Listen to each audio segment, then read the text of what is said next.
Project Zomboid was first released on April 25th, 2011 as part of a tech demo by a group of 4 developers known as the Indiestone, and I actually remember seeing it posted on an image board pretty early on, maybe even that week. I was immediately intrigued because back then, zombie games weren't as saturated a market as they are today. Plus, one of the founding members who designed our boy Spiffo was Canadian, so gotta support that. The game has recently received an insane boost in popularity, going from an average of 5,000 concurrent players on Steam to the mid 40,000s, with an all-time peak of 65,000! Jesus Christ! What's up with that? If only I released my original Zomboid video a couple of months later to get that sweet surge in views. That bump is all thanks to the release of multiplayer, and I gotta say, it was well worth the wait. I've been having a ton of fun with it, and I suggest you pick it up and give it a go with your friends.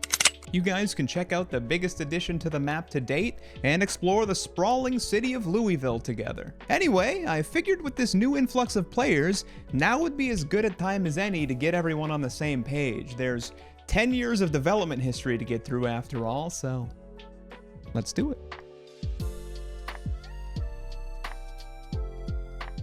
Zomboid actually has a really interesting backstory, especially when you consider the fact that the game had its first of many major setbacks before it even came out. This first incident is also often overlooked because of the gravity of the few that come after it, but while writing this video, it's slowly become my favorite footnote in the story. In the weeks leading up to release, the Indiestone was locked out of both of their revenue streams in PayPal and Google Checkout respectively, due to an overlooked section in both companies' terms of service stating that you can't technically sell something that doesn't exist yet. They handled this likely nerve-wracking situation in a pretty clever way. They found a loophole and decided to sell the world's worst games, with the Project Zomboid Alpha thrown in as a bonus. One of these awful games was a text-based rock, paper, scissors adventure simulator, which was a steal at just €15. It fucking sucked. There was also a game called Dr. Oids, which lives on to this day as an in-game poster. The store page was dripping with sarcasm, and it was very clear Zomboid was the main event in the transaction, but they still frequently had people complain to them anyway. You just can't get through to everybody. Oh yeah! Also around this time, a neighbor of the developers decided to set off a homemade car bomb, which got them locked out of their building for several days during a very important moment in the game's development cycle. No! No, I told you, this story gets weird. Getting back to the game itself, Zomboid is a really interesting take on the zombie genre, and is in all honesty probably the best zombie survival simulator in existence to this day. And that says a lot because it's still not even finished. The game was written in Java for its portability using LWJGL, which stands for Lightweight Java Game Library. That, of course, is an open source software library that provides a variety of bindings to C and C++ libraries for video game developers. I have no concept of what that means, but I'm taking Wikipedia's word for it, and you're not my teacher, so you can't flunk me for using them as a source.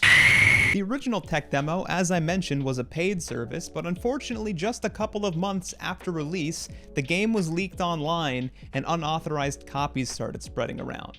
Their second major setback. The launcher was also coded in such a way that using the pirated version of the game would still download it from the Indiestone servers, so they had to take down the paid version to avoid incurring the cost of these downloads. That unfortunately wasn't the end of their troubles that year, however, because there was a very high-profile incident just 4 months later where 2 of the developers experienced a break-in at their new apartment. Since when are neighborhoods in Britain this dangerous? Hello, governor, give me your fucking laptop then. 2 laptops were stolen, which contained large amounts of the game's initial code that had not been backed up externally. Why? Because ISPs suck at hooking up your internet. This caused major delays in development, and I actually remember there being talk of the project being scrapped entirely, but I'm not sure if that was true or just a couple of drunk tweets. The internet unfortunately did what the internet does and turned on the team, calling them scammers and fraudsters during this obviously already incredibly difficult time. Grow up! Thankfully, they didn't let this dark period keep them down though, and the developers continued on their path. They even did a talk at a video game conference known as Rezzed entitled How Not to Make a Video Game, where they went over all of the lessons they learned since starting the project. This is an incredibly important detail, and honestly something other developers need to take note of and learn from.